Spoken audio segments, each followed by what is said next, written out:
Hi friends, ಮಂಗಳ cooking ಚಾನಲ್ಗೆ ಸ್ವಾಗತ.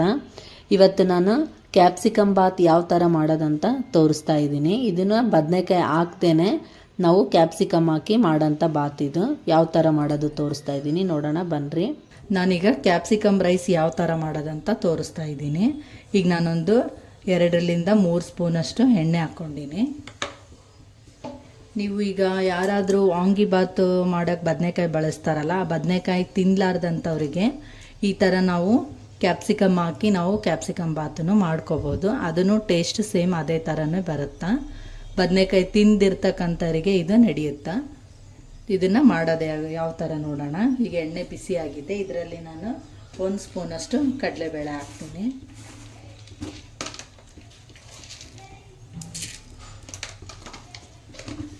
ನೀವು ಶೇಂಗಾ ಬೀಜನ ಬೇಕಂದ್ರೆ ಶೇಂಗಾ ಬೀಜ ಹಾಕ್ಕೋಬೋದು, ಇಲ್ಲಾಂದರೆ ನೀವು ಬಟಾಣಿನಾದರೂ ಹಾಕ್ಬೋದು. ನಿಮ್ಗೆ ಎಷ್ಟು ಬೇಕೋ ಅಷ್ಟು ನೋಡಿಕೊಂಡು ನೀವು ಶೇಂಗಾ ಬೀಜ ಹಾಕ್ಕೊಳ್ರಿ. ಇವು ಸ್ವಲ್ಪ ಕೆಂಪಾಗಲಿ. ಈ ಥರ ನಾವು ಮಡಿಕೆಯಲ್ಲಿ ಮಾಡೋದ್ರಿಂದ ಟೇಸ್ಟ್ ಭಾಳ ಚೆನ್ನಾಗಿರುತ್ತೆ ಮತ್ತು ಆರೋಗ್ಯಕ್ಕೂ ತುಂಬ ಒಳ್ಳೆಯದು. ಸ್ವಲ್ಪ ಸಾಸಿವೆ ಹಾಕೋಣ.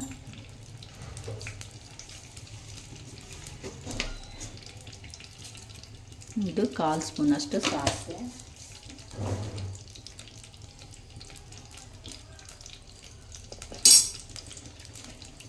ಇವು ಸ್ವಲ್ಪ ಕೆಂಪಾಗಲಿ.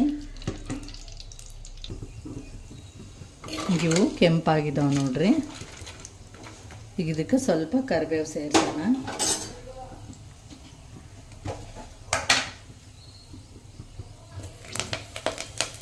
ಒಂದು 2-3 ಒಣಮೆಣಸಿನ್ಕಾಯಿ ಹಾಕೋಣ.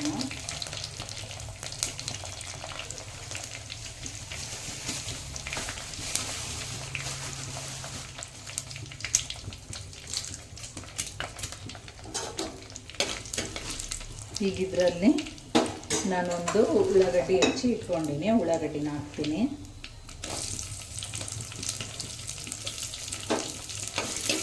ಇದಕ್ಕೆ ನಿಮಗೆ ಬೇಕನ್ಸಿದ್ರೆ ಅಲ್ಲ ಬೆಳ್ಳುಳ್ಳಿ ಪೇಸ್ಟ್ ಹಾಕ್ಕೊಳ್ರಿ, ಇಲ್ಲಾಂದರೆ ನಡೆಯುತ್ತಾ, ಹಾಕಿಲ್ಲ ಅಂದ್ರೂ.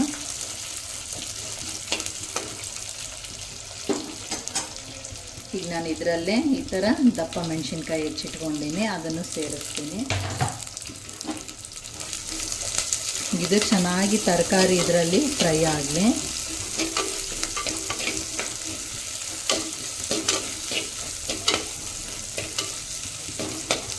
ಕ್ಯಾಪ್ಸಿಕಮ್ಮು ನೀಟಾಗಿ ಸಾಫ್ಟ್ ಆಗಬೇಕು.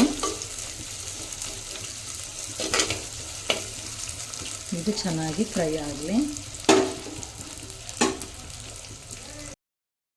ಈಗ ನೋಡಿರಿ, ತರಕಾರಿ ಎಲ್ಲ ಸಾಫ್ಟ್ ಆಗೈತೆ. ಈಗೆಲ್ಲವೂ ಚೆನ್ನಾಗಿ ಬೆಂದಾವ. ಈಗ ಇದಕ್ಕೆ ನಾನು ಸ್ವಲ್ಪ ಅರಿಶಿನ ಸೇರಿಸ್ತೀನಿ.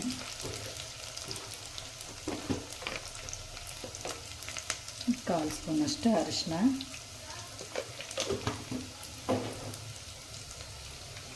ನಾನು ನಿಮ್ಗೆ ವಿಡಿಯೋದಲ್ಲಿ ತೋರಿಸಿದ್ದೆ ಮನೆಯಲ್ಲೇ ಮಾಡೋದು ವಾಂಗಿಬಾತ್ ಪೌಡ್ರ್. ಈಗ ಅದೇ ಪೌಡ್ರ್ ಹಾಕಿ ನಾನು ಈಗ ಕ್ಯಾಪ್ಸಿಕಮ್ ರೈಸ್ ಮಾಡ್ತಾಯಿದ್ದೀನಿ. ಈಗ ಇದೇ ಪೌಡ್ರನ್ನ ನಾನು ಸೇರಿಸ್ತೀನಿ. ಒಂದು 2 ಸ್ಪೂನಷ್ಟು ನಾನು ಪೌಡ್ರ್ ಹಾಕ್ತೀನಿ.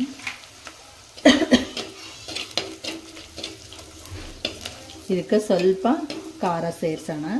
ಕ್ಯಾಪ್ಸಿಕಮ್ ಖಾರ ಇರಲ್ಲ, ಅದಕ್ಕಂತ ನಾನು ಸ್ವಲ್ಪ ಖಾರ ಹಾಕ್ತೀನಿ.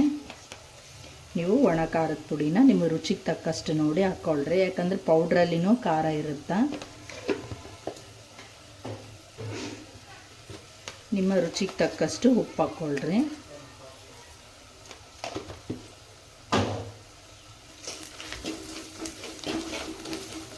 ಪೌಡ್ರ್ ಹಾಕಿದ ಮೇಲೆ ಇದು ತಳ ಹಿಡಿತಿರುತ್ತೆ. ಭಾಳ ಹೊತ್ತು ಇದನ್ನು ಮಾಡಬೇಡ್ರಿ.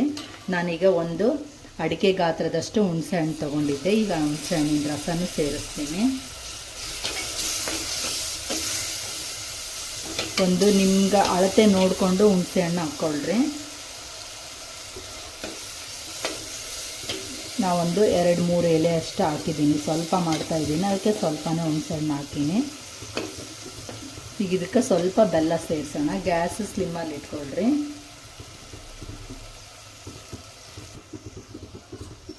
ನಾನೀಗ 1 ಸ್ಪೂನಷ್ಟು ಬೆಲ್ಲ ಹಾಕೀನಿ. ಇದೆಲ್ಲ ನೀಟಾಗಿ ಸ್ವಲ್ಪ ಕುದೀಲಿ. ಸ್ವಲ್ಪ ಕೈ ಆಡಿಸ್ತಾ ಇರಿ, ಮಸಾಲ ಪೌಡ್ರ್ ಹಾಕಿರೋದ್ರಲ್ಲಿಂದ ತಳ ಹಿಡಿಯುತ್ತಾ.